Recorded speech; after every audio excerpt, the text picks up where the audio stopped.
Hello বন্ধুরা, এর আগের ভিডিওতে অর্গানিজম অ্যান্ড পপুলেশন যে চ্যাপ্টার ছিল তার বেসিক পার্টটা পড়ানো হয়েছে। তো এটা হলো নেক্সট ভিডিও। তো এই ভিডিওগুলোতে এনসিইআরটি যেটা আছে সেটা বাংলাতে এক্সপ্লেন করা হচ্ছে। যারা বাংলা মিডিয়ামে নিট দেবে তাদের জন্য এই ভিডিওগুলো অত্যন্ত দরকারি। এনসিইআরটিকে পড়তে এবং বুঝতে তাদের সাহায্য করবে। তো শুরু করা যাক। মেজার অ্যাবায়োটিক ফ্যাক্টরস, কিছু গুরুত্বপূর্ণ অজীবজ ফ্যাক্টরস বা ফ্যাক্টরস।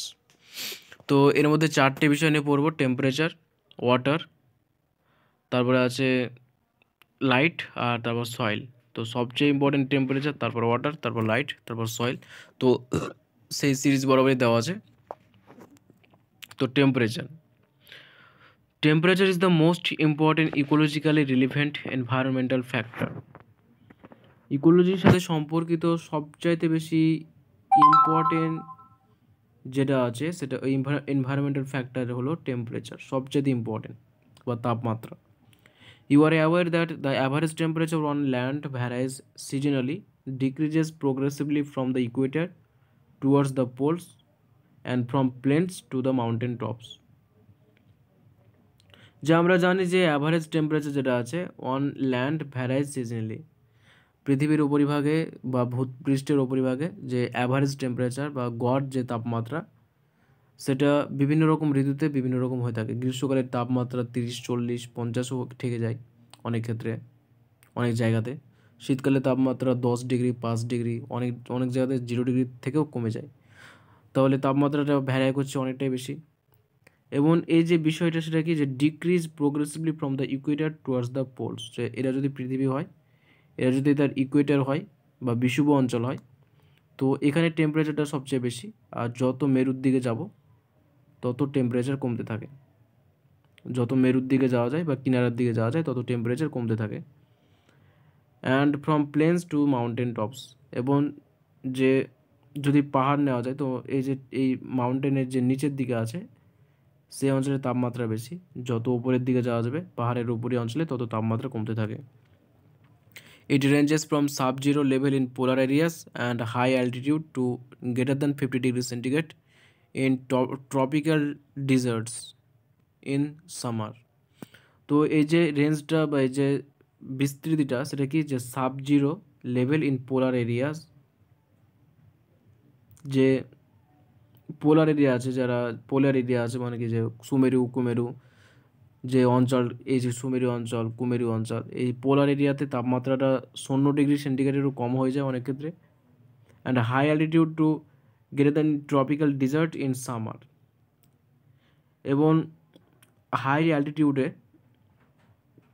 50 ডিগ্রি সেন্টিগ্রেডের তাপমাত্রা বেশি হয়েছে। এই যে হাই অ্যালটিটিউড মানে কি নিরক্ষীয় অঞ্চলের পার্শ্ববর্তী যে এলাকা আছে সে সমস্ত এলাকাতে অনেক ক্ষেত্রে তাপমাত্রা 50 ডিগ্রি সেন্টিগ্রেডেরও বেশি হয়ে যায়। ট্রপিক্যাল ডিজার্টে, ট্রপিক্যাল অঞ্চলে যে মরুভূমি আছে সেই মরুভূমি অঞ্চলে ইন সামার, গ্রীষ্মকালে যে মরুভূমি অঞ্চল আছে হাই অ্যালটিটিউড বা নিরক্ষীয় অঞ্চলের পার্শ্ববর্তী অঞ্চলে, তো সেখানে তাপমাত্রা 50 ডিগ্রি সেন্টিগ্রেডের বেশি হয়ে যায়। আবার যে মেরু অঞ্চল আছে পোলার রিজিয়ান সেখানে 0 ডিগ্রিতেও কম হয়ে যায়। There are, however, unique habitats such as thermal spring and deep sea hydrothermal vents where average temperature exceed 100 degree centigrade. কিছু ইউনিক হ্যাবিটেট আছে বা বিশেষ অঞ্চল আছে, যেমন এখানে বলা যেখানকার তাপমাত্রা 100 ডিগ্রি সেন্টিগ্রেডেরও বেশি। যেমন কোথায় থার্মাল স্প্রিং, যে উষ্ণ প্রস্রবণ, যে উষ্ণ প্রস্রবণ হচ্ছে একটা নদীর মতো অংশ যেখানকার জল ফুটতে থাকে 100 ডিগ্রি সেন্টিগ্রেড তাপমাত্রাতে জল ফুটতে থাকে, তো সেখানকার জল ফুটতে থাকে এতটাই উষ্ণ। And deep sea hydrothermal vent বা গভীর সমুদ্রের মধ্যে, অনেক ক্ষেত্রে কী হয় যে সমুদ্র আছে সে গভীর সমুদ্রের মধ্যে কী থাকে, যে গভীর সমুদ্র থেকে লাভা নির্গত হয়, মানে হাইড্রোথার্মাল ভেন্টস থাকে, সে ভেন্টসের মধ্যে তাপমাত্রা 100 ডিগ্রি সেন্টিগ্রেডের বেশি হয়, মানে ফেটে যায়, গভীর সমুদ্র ফেটে যায়, লাভা না, যে ফেটে যায় এবং সেখানকার তাপমাত্রা 100 ডিগ্রি সেন্টিগ্রেড বেশি হয়।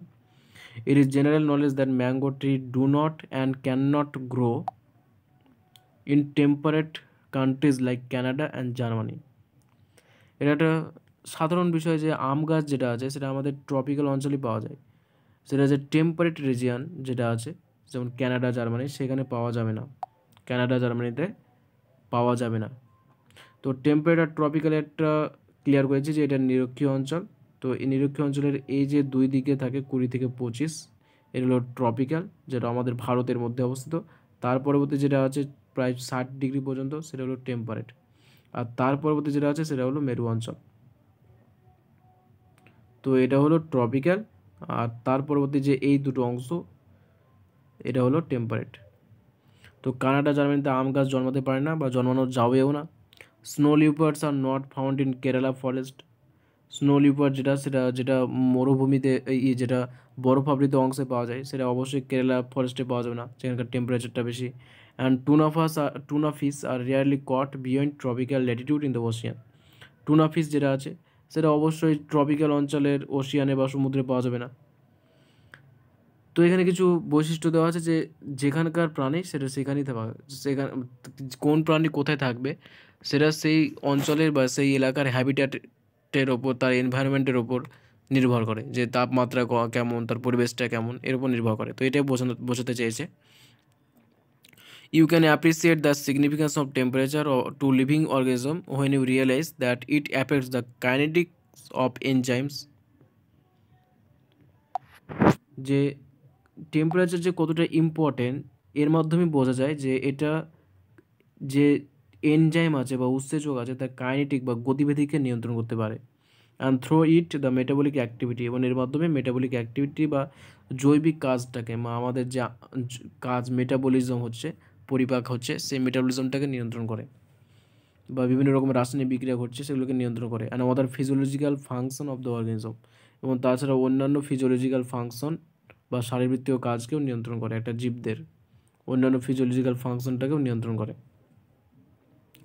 যে তাপমাত্রা তাহলে কতটা ইম্পর্টেন্ট এই দিকেই বোঝা যায় যে একটা জীবের মধ্যে যে উৎসেচক থাকে, সেই উৎসেচকের যে কাইনেটিক্স বা গতিবিধি যে কী মাত্রায় সেটা কাজ করবে সেটাকে নিয়ন্ত্রণ করে। আর এনজাইমের কাইনেটিক্সকে নিয়ন্ত্রণ করলে মেটাবলিজম বা হচ্ছে বিভিন্ন রকমের যে বিক্রিয়া আমাদের দেহের মধ্যে সংঘটিত হচ্ছে, পরিপাক, শোষণ, রেচন ইত্যাদি কাজকেও নিয়ন্ত্রণ করবে। এবং এর মাধ্যমে বিভিন্ন ফিজিওলজিক্যাল ফাংশন যেটা বললাম একটু আগে, সেগুলোকে নিয়ন্ত্রণ করবে। A few organisms can tolerate and thrive in a wide range of temperature, as they are called eurythermal, but a vast majority of them are restricted to a narrow range of temperature. Such organisms are called stenothermal. তো অর্গানিজমকে আবার দুই ভাগে ভাগ করা হয়, একটা হচ্ছে eurythermal আর একটা হলো স্টেনোথার্মাল। ইউরিথার্মাল অর্গানিজম যেটা আছে সেটা অধিক টেম্পারেচার এও নিজেকে টিকে রাখতে পারে, টেম্পারেচারের অনেক পার্থক্য তারা সহ্য করতে পারে। যে 10 ডিগ্রি সেন্টিগ্রেড তাপমাত্রাতেও বেঁচে আছে, 20 ডিগ্রি সেন্টিগ্রেড তাপমাত্রাতেও বেঁচে আছে, 50 ডিগ্রি সেন্টিগ্রেড তাপমাত্রাতেও বেঁচে আছে। তাহলে 10 থেকে 50 পর্যন্ত এই যে টেম্পারেচার রেঞ্জ সেটা সে সহ্য করতে পারছে, এটা হচ্ছে ইউরিথার্মাল প্রাণী। কিন্তু এই প্রাণীর সংখ্যা খুব কম, এ ফিউ অর্গানিজম। আর এক্সটেরোথার্মাল কি, যে এরা টেম্পারেচার বা তাপমাত্রার খুব একটা পার্থক্য সহ্য করতে পারে না।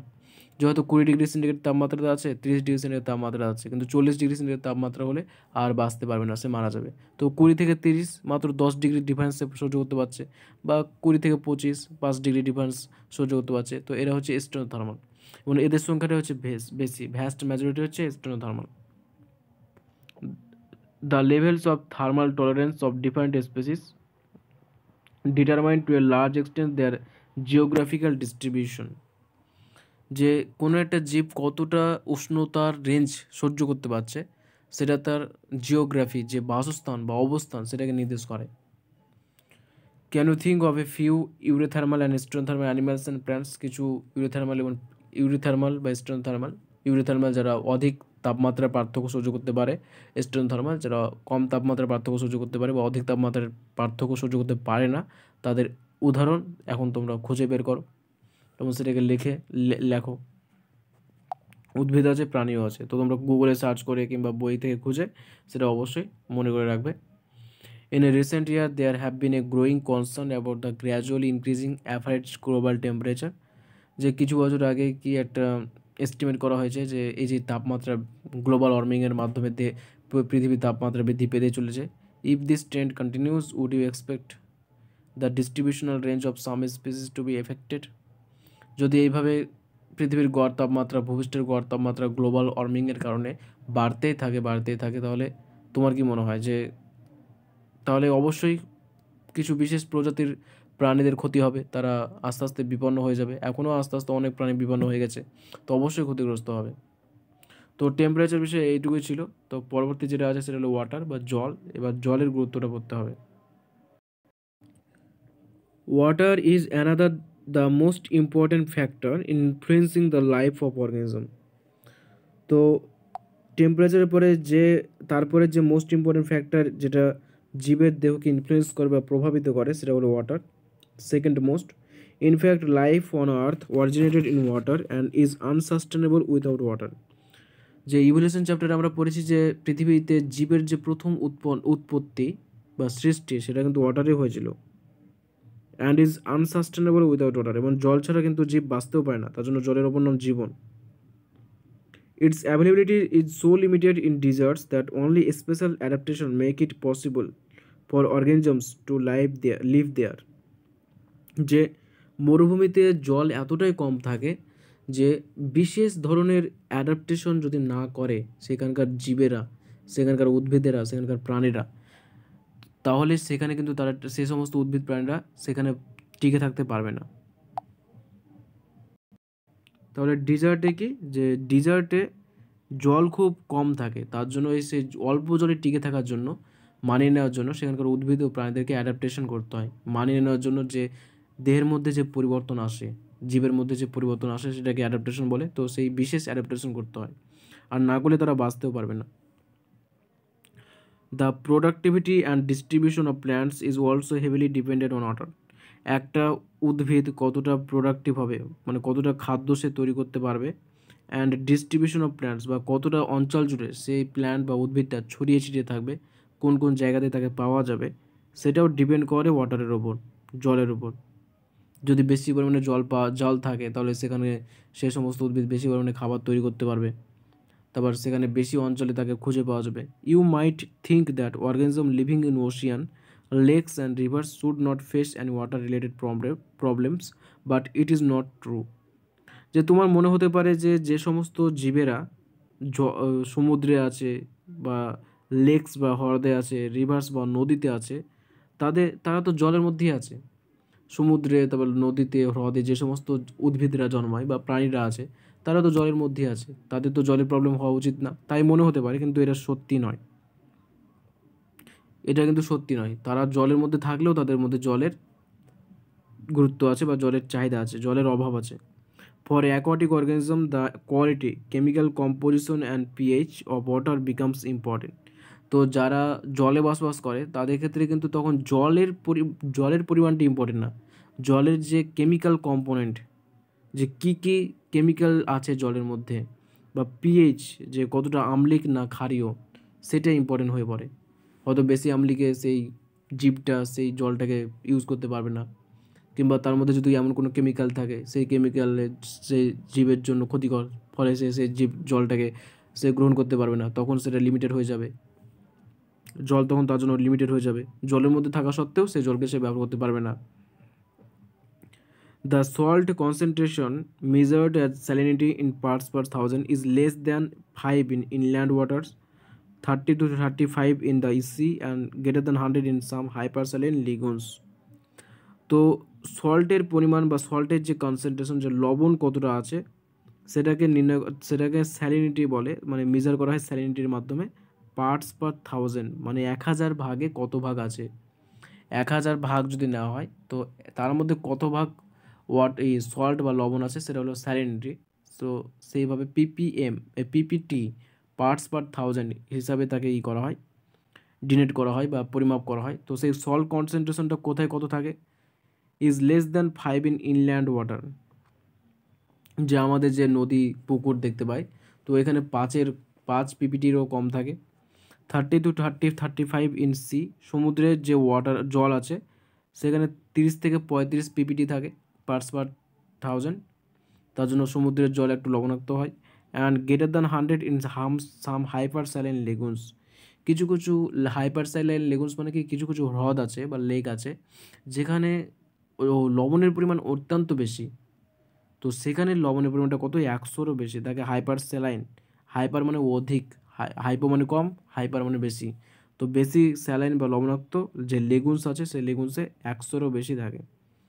Some organisms are tolerant of a wide range of salinities, urea-haline, but others are restricted to a narrow range, stone-haline. কিছু কিছু অর্গানিজম বা জীব আছে যারা অধিক পরিমাণ বা বেশি পরিমাণে লবণাক্ত জলের মধ্যেও নিজেকে টিকে রাখতে পারে, নিজে বেঁচে থাকতে পারে। তো সে সমস্ত জীবকে বলা হয় ইউরি-হ্যালাইন, এদের ইউরি-হ্যালাইন বলা হয়। আর যে সমস্ত জীবেরা একটা নির্দিষ্ট রেঞ্জের লবণাক্ত পরিবেশের মধ্যে নিজেকে টিকে রাখতে পারে, বেশি লবণাক্ত জল হয়ে গেলে বা পরিবেশ হয়ে গেলে সে নিজেকে টিকে রাখতে পারবে না, সে মারা যাবে। তো তখন সেই সমস্ত জীবকে বলা হবে স্টেনোহ্যালাইন। ঠিক একই রকমভাবে যেমন ইউরি-থার্মাল, স্টেনোথার্মাল পড়েছিলাম, এখানে ঠিক একই রকমভাবে ইউরি-হ্যালাইন আর স্টেনোহ্যালাইন। ইউরিটা বেশির ক্ষেত্রে আর স্টেনোটা কমের ক্ষেত্রে। Many freshwater animals cannot live for long in sea water and vice versa because of the osmotic problem they would face. Osmotic problem বা যে অভিস্রবণ অসুবিধা, সেই কারণের জন্য নদীর জল পুকুরে থাকতে পারবে না, পুকুরের জল নদীতে থাকতে পারবে না। কিসের জন্য? Osmotic problem. তো এটা একটা জাস্ট একটু সিম্পল আকারে বোঝাবার চেষ্টা করছি, যে একটা সমুদ্রের জল আছে, সমুদ্রের জলের মধ্যে যে প্রাণী আছে, একটা প্রাণী আছে, তার যে প্রোটোপ্লাজম, সেখানে সমুদ্রের সঙ্গে ইন্টারাক্ট করার জন্য সেখানে লবণের পরিমাণটা অনেকটাই বেশি, 30 to 35, 30 থেকে 35। তার জন্য কি এখানকার যে প্রোটোপ্লাজম তার কি কনসেন্ট্রেশনটা বেশি, ঘনত্বটা বেশি, আর প্লাজমা পর্দা কি অভিস্রবণ পর্দা হিসেবে কাজ করে। তো এই সমুদ্রের প্রাণীটাকে যদি আমি নদীর মধ্যে ছাড়ি, তো নদীর জলের মধ্যে কি লবণের পরিমাণ কম, মাত্র 5 ppT। তো এখানে কি জলের পরিমাণটা কম থাকে, এই লবণের পরিমাণ, তার জন্য লবণের ঘনত্বটা কম থাকে। তো এই যে জীবটা আছে, এই জীবটা যে পর্দাটা, সেটা অর্ধপর্দ পর্দা হিসেবে কাজ করবে। নদীর যে জল আছে তার কনসেন্ট্রেশন কম, আর যে জীবের প্রোটোপ্লাজম আছে তার কনসেন্ট্রেশনটা বেশি। তো এই কারণের জন্য কি অভিস্রবণ প্রক্রিয়ার মাধ্যমে নদীর জলটা সেই জীবের দেহের মধ্যে প্রবেশ করবে, ফলে কি জীবের যে দেহটা সেটা ফুলে যাবে এবং একসময় ফেটে যাবে এবং মারা যাবে। এই কারণের জন্য সমুদ্রের প্রাণী নদীতে বাঁচতে পারে না। কারণ কি সমুদ্রের যে প্রাণী থাকে তার প্রোটোপ্লাজমে লবণের ঘনত্ব বেশি হওয়ার জন্য সেখানকার কনসেন্ট্রেশনটা বেশি, নদীর জলে লবণের পরিমাণ কম হওয়ার জন্য তার কনসেন্ট্রেশন কম, আর এক্ষেত্রে প্রাণীর পর্দাটাও অর্ধবৃত্ত পর্দা হিসেবে কাজ করে। আর আমরা জানি অভিস্রবণের ক্ষেত্রে কম ঘনত্ব থেকে বেশি ঘনত্বের দিকে যায়। তো তাহলে নদীর জলটা সেই প্রাণীর যে কোষ পর্দা আছে তাকে ভেদ করে কোষের মধ্যে প্রবেশ করবে এবং আস্তে আস্তে সেই কোষ দেহটা ফুলে যাবে, ফুলে ফেটে সে মারা যাবে। ঠিক একই রকমভাবে যদি দেখি যে একটা নদীর প্রাণী, নদীর জলের আছে প্রাণী আছে, তো তার যে প্রোটোপ্লাজম তার সেখানে কি লবণের ঘনত্ব কম, কিন্তু যে সমুদ্র আছে সেই সমুদ্রের লবণের ঘনত্বটা অনেকটাই বেশি। তো এই যে নদীর জলের থেকে যে প্রোটোপ্লাজম, সেটা কি কোষ পর্দা ভেদ করে সমুদ্রের জলে পড়ে যাবে এবং তার ফলে কী হবে, যে যে জীবটা ছিল সেটা শুকিয়ে যাবে বা চিপসে যাবে, পরে সে মারা যাবে। এই দুটো কারণের জন্য নদীর জল, এই অসমোটিক প্রবলেমের জন্যই নদীর যে জীব সেটা সমুদ্রে, আর সমুদ্রের জীব নদীতে থাকতে পারে না। তো এটা ছিল ওয়াটার বিষয় বা জল বিষয়। তো এরপরে যেটা হবে সেটা হলো লাইট বা আলো। থার্ড মোস্ট ইম্পর্টেন্ট যে পার্ট সেটা হলো আলো।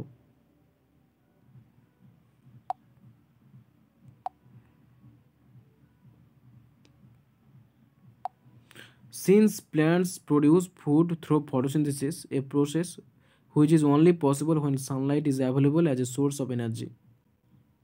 তো আমরা কি জানি যে উদ্ভিদ কী করে, সালোক সংশ্লেষ প্রক্রিয়া সম্পূর্ণ করে এবং সালোক সংশ্লেষ প্রক্রিয়ার মাধ্যমে খাদ্য তৈরি করে। এবং এই সালোক সংশ্লেষ প্রক্রিয়াটি তখনই সম্ভব যখন সানলাইট ইজ অ্যাভেলেবল বা সূর্যের আলো থাকবে, তখনই এটা সম্ভব। শক্তির উৎস হিসেবে যদি সূর্যের আলো পাওয়া যায় তখনই সালোক সংশ্লেষ হতে পারে। We can quickly understand the importance of light for living organisms, particularly autotrophs. এবং এর জন্য আমরা খুব সহজে আলোর যে কতটা ভূমিকা সেটা অটোট্রপস বা স্বভোজী প্রাণীদের জন্য খুব সহজে বুঝে যেতে পারি। কারণ স্বভোজী প্রাণীরা ফটোসিনথেসিস করে বা সালোক সংশ্লেষ করে, সালোক সংশ্লেষ প্রক্রিয়ার মাধ্যমে তারা খাদ্য তৈরি করে, আর সালোক সংশ্লেষ প্রক্রিয়ার জন্য কি লাইট দরকার হয়। তো এখান থেকে বোঝা যাচ্ছে যে স্বভোজী প্রাণীদের ক্ষেত্রে আলোটা কতটা ইম্পর্টেন্ট। আলো না হলে তারা সালোক সংশ্লেষই করতে পারবে না, খাদ্য তৈরি করতে পারবে না, নিজেও বাঁচতে পারবে না, আর তার উপর ভিত্তি করে যে প্রাণীকুল বেঁচে আছে তারাও বাঁচতে পারবে না। Many species of small plants, herbs, and shrubs growing in forest are adapted to photosynthesize optimally under very low light condition because they are constantly overshadowed by tall canopies tree. তো এখানে কি বলা হচ্ছে এটা একটু বোঝাচ্ছি যে অনেক যে অগাছা থাকে হার্বস বা সার্বস বা ছোট ছোট ঝোপযুক্ত যে যে সমস্ত গাছ থাকে তারা খুব অল্প পরিমাণে আলোতেও সালোক সংশ্লেষ করতে পারে। তার কারণটা কি যে এই সমস্ত যে বড় বড় গাছ থাকে সে বড় বড় গাছ যেটা আছে বড় বড় গাছ জঙ্গলে থাকে তো তার নিচে এই অগাছাগুলো কি থাকে ছায়াময় স্থানে এইভাবে ঢেকে যায়।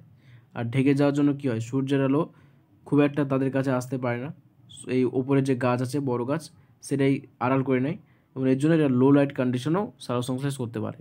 এটাই বলা আছে যে many species of small plants herbs and shrubs growing in forest, যে বনের যে সমস্ত ছোট ছোট আগাছা এবং ঝোপঝাড় জন্ম নেয় আর অ্যাডাপ্টেড টু ফটোসিনথেসাইজ অপটিম্যালি, তারা ফটোসিনথেসিস করতে পারে করার জন্য নিজেকে মানিয়ে নিয়েছে under very low light condition, খুব অল্প পরিমাণ আলোতেও, বিকজ কারণ দে আর কনস্ট্যান্টলি ওভারস্যাডেড, তারা ঢাকা পড়ে যায় বাই টল ক্যানোপিস ট্রিজ, লম্বা গাছের জন্য, যে লম্বা গাছের জন্য সূর্যের আলো তাদের মধ্যে প্রবেশ করতে পারে না, তারা ঢাকা পড়ে যায়। খুব অল্প পরিমাণে আলো পাশ থেকে আশেপাশ থেকে আসে এবং এই অল্প পরিমাণে আলোতেই তারা শ্বাস সংশ্লেষ সম্পূর্ণ করে, তারা অ্যাডাপ্টেড হয়ে গেছে এইভাবেই। Many plants are also dependent on Sunlight, many plants are also dependent on sunlight to meet their photoperiodic requirement for flowering, যে ফটোপিরিয়ডিজম নামে একটা জিনিস আছে যে কিছু কিছু গাছ আছে তাদের ক্ষেত্রে যে ফুল হয় সেই ফুলটাও কিন্তু আলোর উপর নির্ভর করে হয়, তো সেই ফটোপিরিয়ডিজমের জন্য সাহায্য করে, ফটোপিরিয়ডিক রিকোয়ারমেন্টও পূর্ণ করে, ফ্লাওয়ারিংয়ের জন্য ফুল ফুটতে যে ফটোপিরিয়ডিক রিকোয়ারমেন্ট সেটাও পূরণ করে কিছু কিছু গাছ। For many animals too, light is important in that they use the diurnal and seasonal variation in light intensity and duration, যে শুধুমাত্র যে উদ্ভিদের ক্ষেত্রে যে ফটোপিরিয়ডিজম বা ফুল তৈরি করার ক্ষেত্রে যে লাইটটা ইম্পর্টেন্ট তা না, প্রাণীর ক্ষেত্রেও গুরুত্বপূর্ণ। কী দিক দিয়ে? Light is important in that they use the diurnal and seasonal variation in light, যে লাইটের যে সিজনাল ভ্যারিয়েশন আছে, যে শীতকালে কম আলো পাওয়া যায়, কম তাপমাত্রা, লাইটের ইন্টেন্সিটি কম থাকে, তীব্রতা কম থাকে, লাইটের যে ডিউরেশন সেটা কম থাকে, সেই যে ভ্যারিয়েশনটা সেটাকে লাইট ইন্টেন্সিটি অ্যান্ড ডিউরেশন যেটাকে বললাম যে লাইটের তীব্রতা এবং তার সময়কাল যে ভ্যারিয়েশনটা আছে, as quiz for timing for their foraging reproductive and migratory activities, তাদের রিপ্রোডাকশন করার জন্য, তাদের মাইগ্রেটরি করার জন্য, তাদের ফরেজিং করার জন্য এগুলো সাহায্য করে। তো এটা একটু বুঝতে কেমন লাগছে? তো এটা বোঝা যাচ্ছে যে যেমন উদ্ভিদের ক্ষেত্রে ফুল ফোটার জন্য যে ফটোপিরিয়ডিজম আছে সেটার জন্য লাইট ইম্পর্টেন্ট, যে লাইটের উপর ভিত্তি করে তাদের ফুল ফোটাটা নির্ভর করে। প্রাণীদের ক্ষেত্রেও কী হয় যে প্রাণীরা অনেক প্রাণী করে কি মাইগ্রেট করে, এক জায়গা থেকে অন্য জায়গায় যায়, যেমন কিছু কিছু বিদেশি প্রাণী ভারতে আসে শীতকালে সাইবেরিয়া থেকে, সাইবেরিয়াতে অনেক তাপমাত্রা বেড়ে যায় শীতকালে, এমনিতেই ঠান্ডা, শীতকালে আরও ঠান্ডা হয়ে যায়, তো সেখানে তারা টিকতে পারে না, তখন তারা ভারতে চলে আসে কিউলাডো ন্যাশনাল পার্কে। তো এই যে ঠান্ডা থেকে বাঁচার জন্য তারা মাইগ্রেট করছে, তো তারা কী করে বুঝতে পারছে শীতকালে তাপমাত্রা কমে যাচ্ছে, তো লাইটের ইন্টেন্সিটি কমে যাচ্ছে, লাইটের ডিউরেশন কমে যাচ্ছে, তার উপর ভিত্তি করে তো হচ্ছে। তারপর কিছু কিছু তারপর এই যে এটা এটা লাইটের ইন্টেন্সিটির উপর নির্ভর করলো, তারপর অনেক ক্ষেত্রে যে এই মাইগ্রেটরি অ্যাক্টিভিটিসটা নির্ভর করলো, অনেক ক্ষেত্রে রিপ্রোডাকশন, কিছু কিছু জীবের রিপ্রোডাকশনটাও নির্ভর করে তার ইয়ের ওপর, লাইটের ইন্টেন্সিটির ওপর। তো এই জিনিসগুলো লাইটের ইন্টেন্সিটি, লাইটের ডিউরেশন এর ওপর নির্ভর করে। আর এখানে যে একটা ইম্পর্টেন্ট যে লাইটের যে ডিউরেশন সেটা বলে ফটো পিরিয়ড, আর লাইটের ডিউরেশনের উপর ভিত্তি করে যে উদ্ভিদের যে ফ্লাওয়ারিংটা হয় তাকে বলে photo periodic requirement. The availability of light on land is closely linked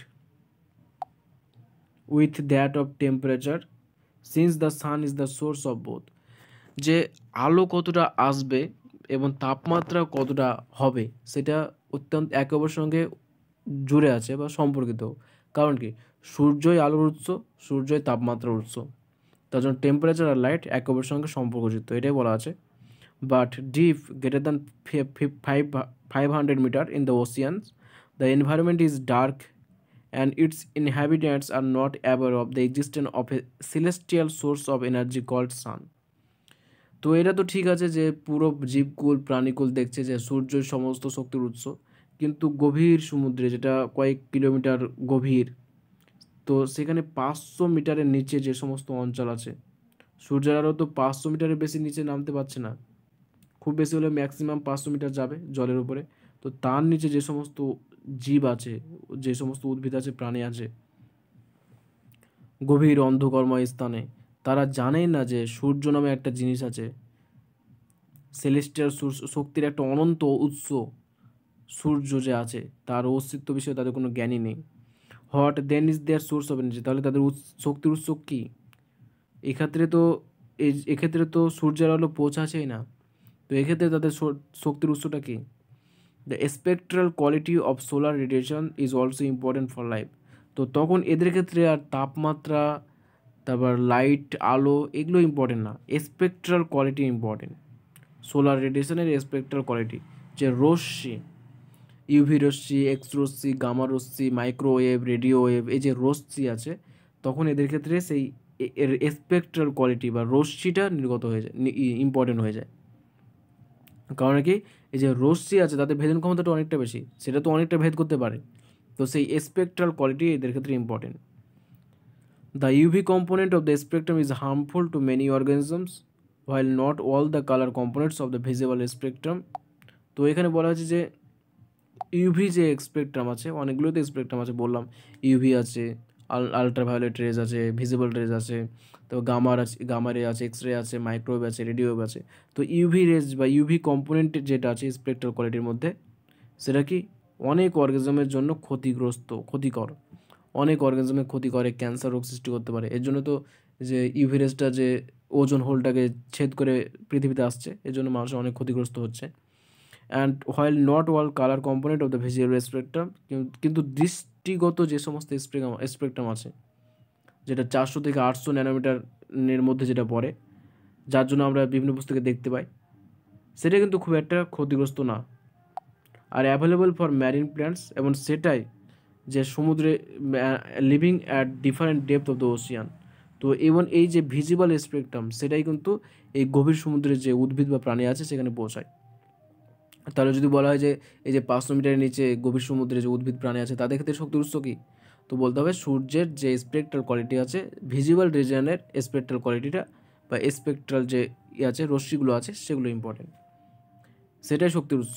among the red, green and brown algae that inhabited the sea which is likely to be found in the deepest water. এবং এই কারণে যে অ্যালগির যে part পড়েছিলাম, red algae বা rhodophyceae, green algae phaeophyceae, chlorophyceae, brown algae phaeophyceae, এগুলো কি গভীর সমুদ্রেও পাওয়া যায়।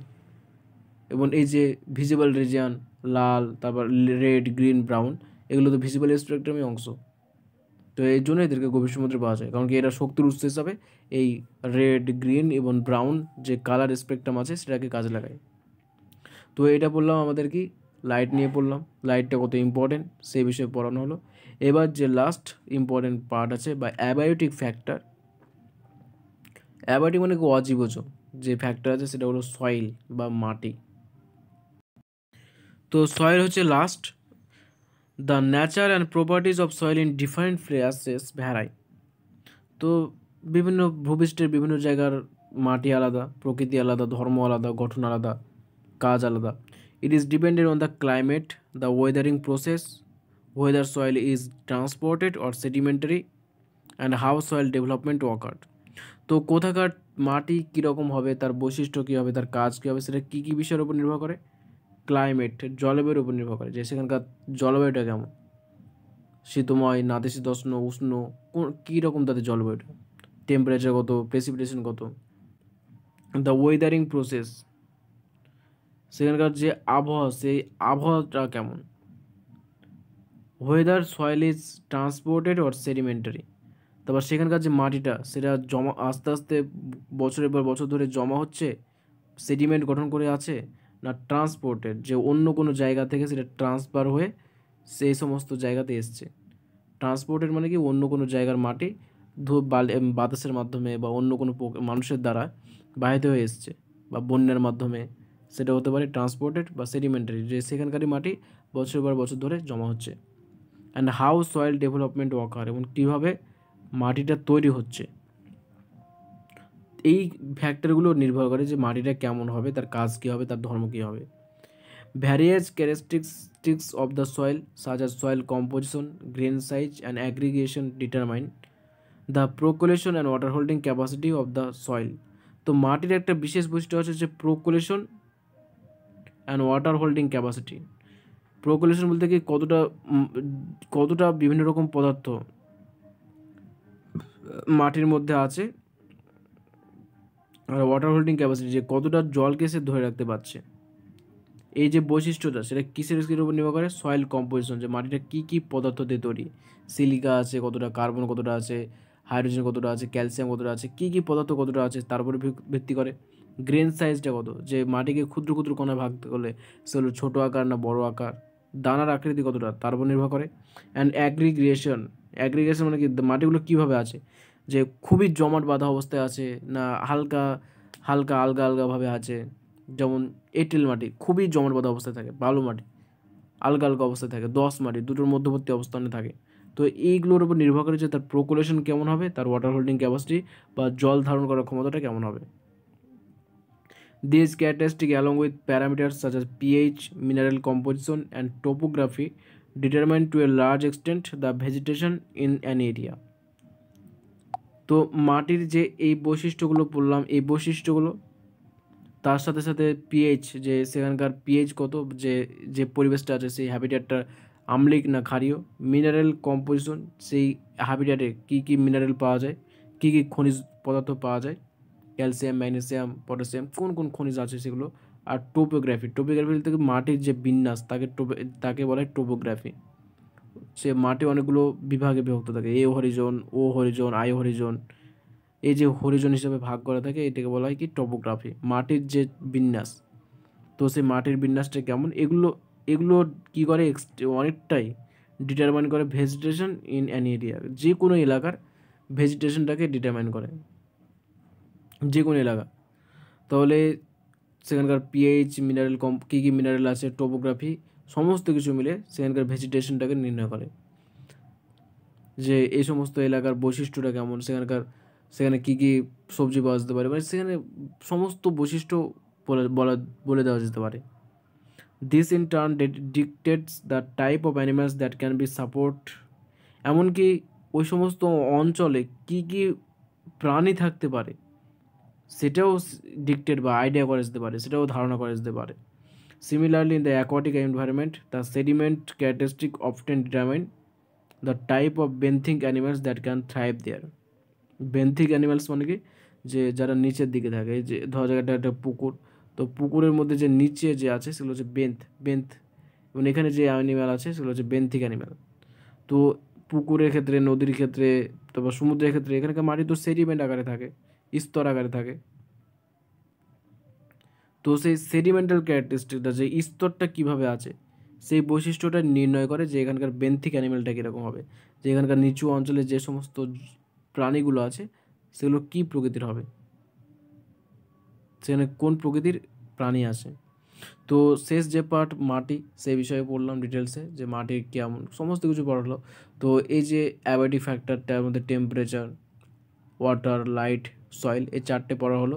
আশা করি তোমাদের যা ধারণা ছিল ভুল কিংবা যা ডাউট ছিল সবই ক্লিয়ার হয়ে গেছে। এর পরবর্তী ভিডিওতে রেসপন্সেস অফ অ্যাবাইডিক ফ্যাক্টর এটা পড়া হবে, রেগুলেটর, তারপর কনফর্মার, এগুলো সেমি রেগুলেটর বা পার্সেল রেগুলেটর, এই বিষয়টা পড়ানো হবে। তো যদি ভিডিওটি ভালো লেগে থাকে তো ভিডিওটিকে অবশ্যই লাইক করো, যদি কিছুটা উপকার লেগে থাকে তো অবশ্যই ভিডিওটিকে লাইক করো, যদি কিছু বলার থাকে তো সেটা ফিডব্যাকটা অবশ্যই কমেন্টে জানাও, আর এই ভিডিওটিকে বন্ধুদের মধ্যেও শেয়ার করো যাতে তারা উপকৃত হতে পারে। আর আস্তে আস্তে সমস্ত ভিডিও আপলোড করা হবে, তো চ্যানেলটিকে সাবস্ক্রাইব করো, চ্যানেলটির সঙ্গে জুড়ে থাকো, তোমরা আশা করি এর দ্বারা অবশ্যই উপকৃত হবে। তো তোমাদের সবাইকে ধন্যবাদ ভিডিওগুলি দেখার জন্য।